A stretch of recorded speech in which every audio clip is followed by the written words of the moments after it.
Imagine this for a moment while commuters in New York or Los Angeles spend hours trapped in endless traffic jams halfway across the world in a place many Americans may never have visited. A sleek white machine silently lifts off the ground. No pilot, no roaring jet fuel, just two passengers, a battery pack, and the courage of a small African nation daring to lead the future. That nation is Rwanda. At the Aviation Africa 2025 summit in Kigali, history was made. For the very first time on the African continent, a fully autonomous flying taxi carried human passengers safely into the skies. What looked like a scene from a science fiction film became a living reality before the eyes of thousands. And here's the shock. It wasn't the United States, it wasn't Germany, and it wasn't Japan that hosted this breakthrough. It was a country that just 3 decades ago was scarred by tragedy, now standing tall as a pioneer of technology. This moment forces us to ask, why Rwanda?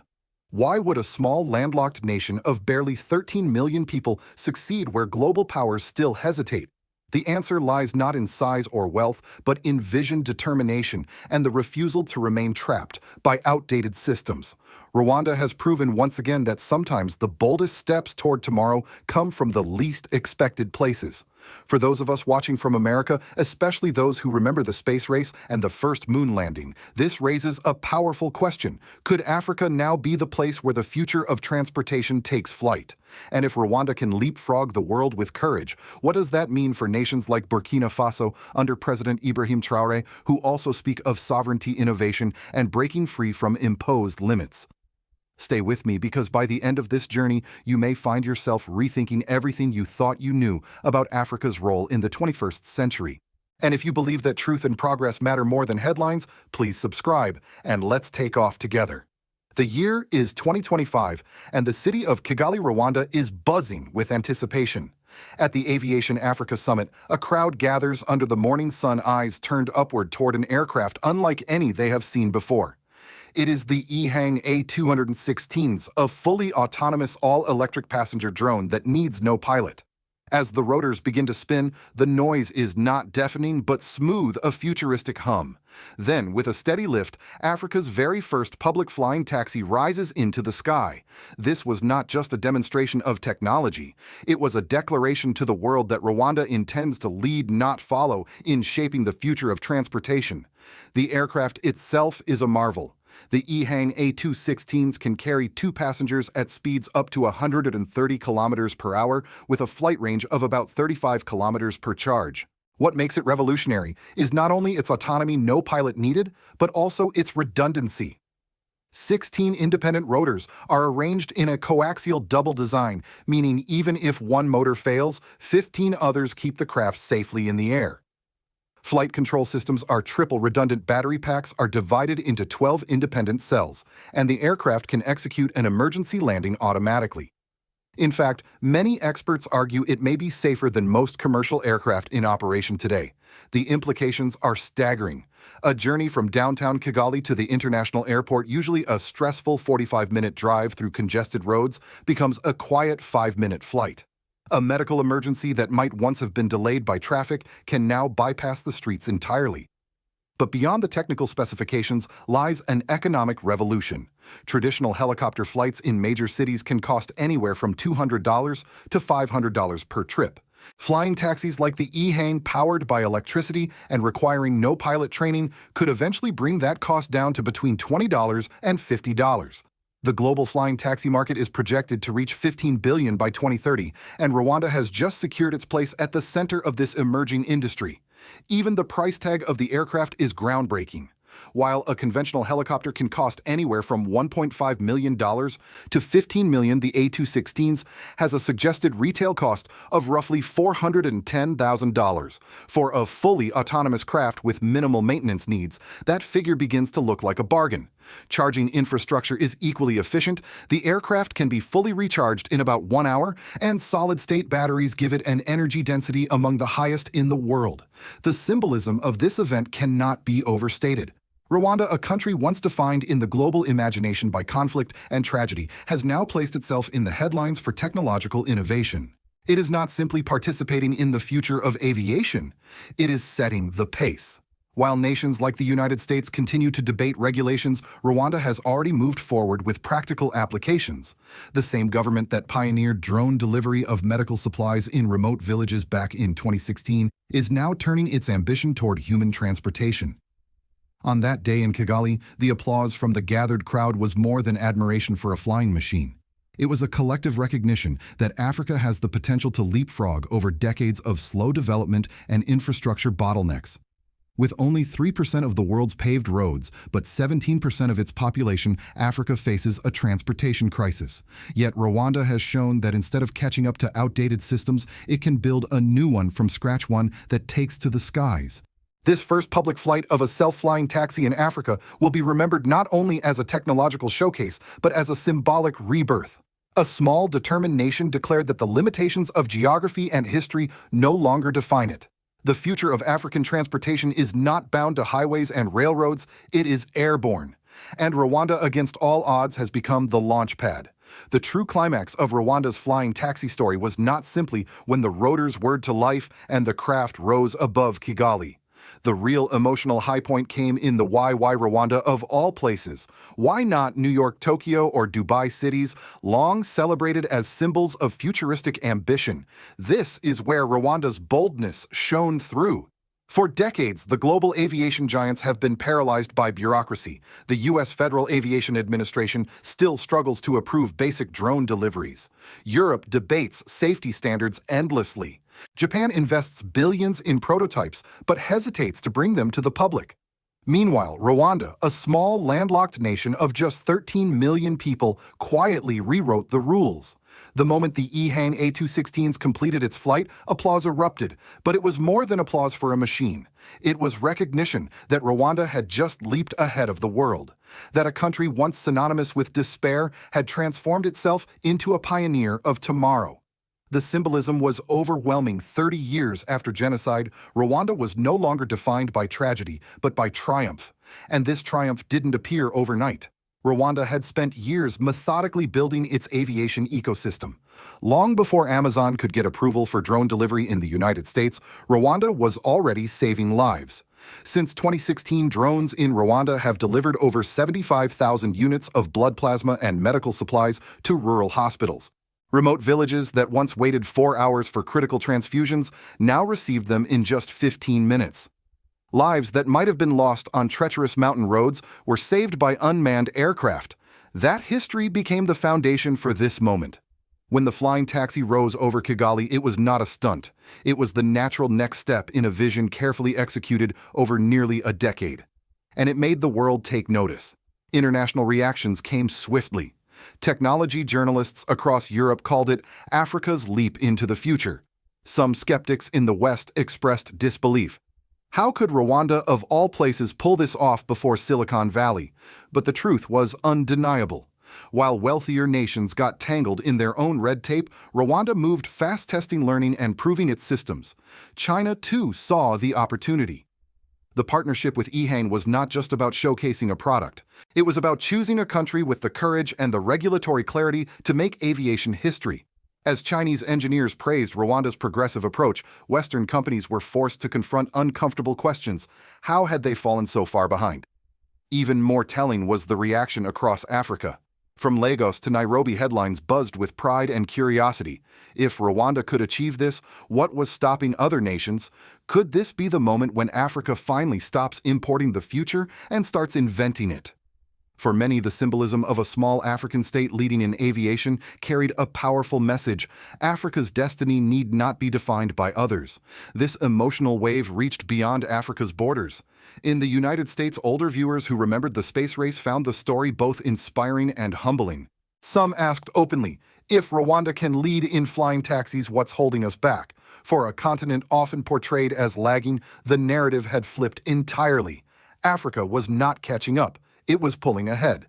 The climax of this story then was not just the flight, it was the roar of recognition that followed.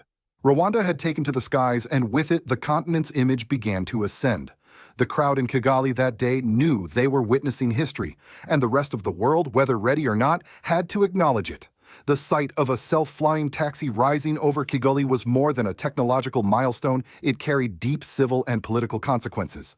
For ordinary Rwandans, the message was clear. The future was not something to wait for. It was already arriving in their neighborhoods.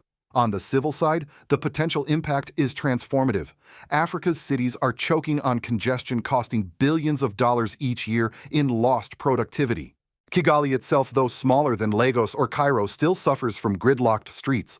By cutting travel times from nearly an hour to just 5 minutes, flying taxis could revolutionize daily life.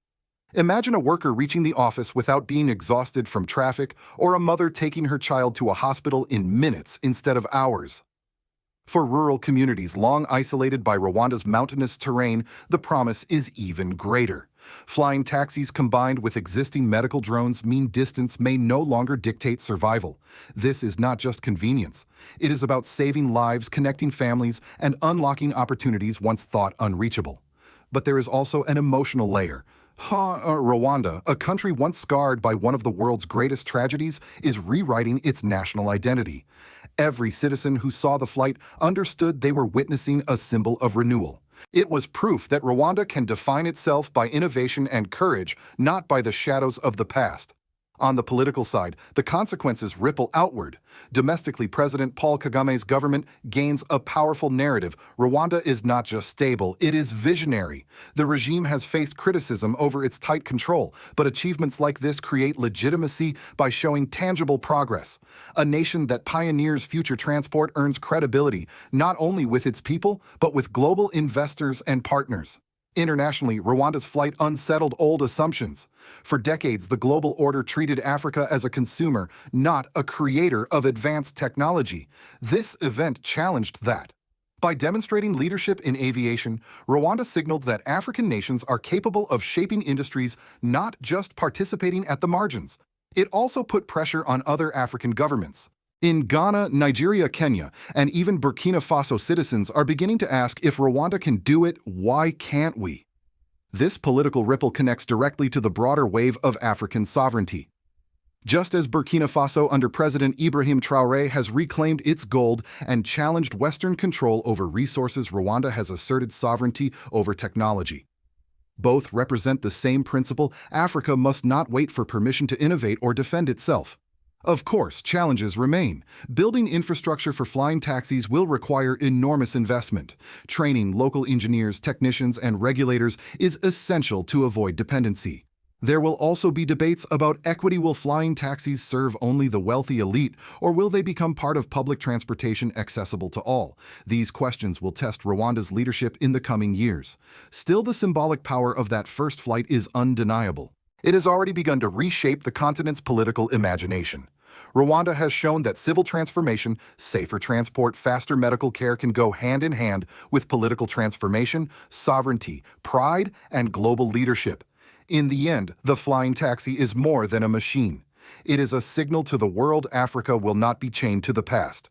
It is carving its own path upward into the skies. From Washington to Berlin, from Tokyo to London, the reaction to Rwanda's flying taxi breakthrough carried an undertone of disbelief. How could a small African nation outpace the world's richest countries in launching a public flight of an autonomous passenger drone? The answer was sobering. While the West hesitated, Rwanda acted. In the United States, the contrast was glaring. The Federal Aviation Administration has spent years entangled in regulatory debates about the safety of drone deliveries. Amazon's promise of a nationwide drone program, first announced nearly a decade ago, still struggles to take off. Meanwhile, Rwanda has not only normalized drone deliveries, but has scaled them to life-saving levels in healthcare. To many Americans, especially older generations who remember the boldness of the Apollo program, the Rwanda story feels like a mirror held up to their own country, once daring, now cautious, bogged down by bureaucracy and politics. Some commentators even admitted that Rwanda's leap into aviation is a reminder that innovation doesn't always come from wealth, but from will. Europe, too, was unsettled. Germany and France have invested billions into advanced mobility projects, but they remain stuck in endless test phases. For Europeans who pride themselves on being at the cutting edge of technology, Rwanda's success was humbling.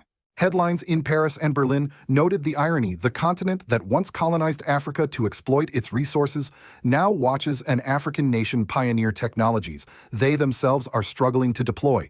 In Asia, the response was different. China, as Rwanda's partner through E-Hang, framed the event as proof of the strength of South-South collaboration. By choosing Rwanda as a test hub, China demonstrated it could shape global narratives by bypassing traditional Western markets. Japan, by contrast, reacted with caution, noting both the promise and the risks, but also acknowledging that Rwanda had beaten them to the skies. Across Africa, the emotional response was electric. Lagos newspapers asked, if Rwanda can, why not Nigeria? Kenyan commentators pointed out that Nairobi's tech hub status could be threatened if Rwanda consolidates its aviation leadership. And in Burkina Faso, comparisons quickly surfaced with President Ibrahim Traoré's bold policies. Just as Rwanda used technology to leapfrog infrastructure, Traoré's government has used sovereignty and reform to leapfrog dependency on foreign powers. Both nations are telling the same story in different languages. Africa does not need to wait for the world's approval to lead, but perhaps the most striking perspective came from ordinary people in the West. For many older Americans, the image of a pilotless taxi in Africa was almost unthinkable, and yet here it was real safe and successful. It raised unsettling but necessary questions. If Rwanda can do this, what is holding back the United States? Is it politics, fear, or the comfort of old systems? Globally, the symbolism of Rwanda's flight cannot be ignored. It was not just about aviation. It was about a shift in who defines the future. For too long, the assumption has been that the developed world leads and Africa follows. Kigali's skies told a different story. Leadership belongs to those who dare. And in that daring, Rwanda has reminded the world, and perhaps especially America, that the next great chapter of innovation may very well be written in Africa. The flight over Kigali may have lasted only minutes, but the echo it created will last for years. Rwanda has not just put a machine in the sky, it has placed a challenge before the world. The message is simple yet profound: the future will belong to those who act boldly, not those who wait for perfect conditions. But here is the warning. Innovation is not a straight line upward. Rwanda's leap into flying taxis will face storms, literal and political. Battery technology still limits distance. Weather across Africa can be unforgiving.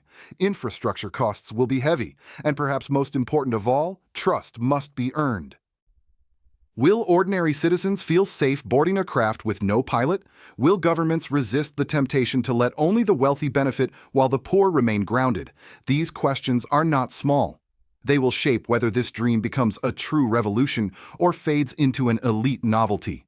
Yet the broader lesson is unmistakable. Africa, so often portrayed as lagging behind, has proven it can leap ahead.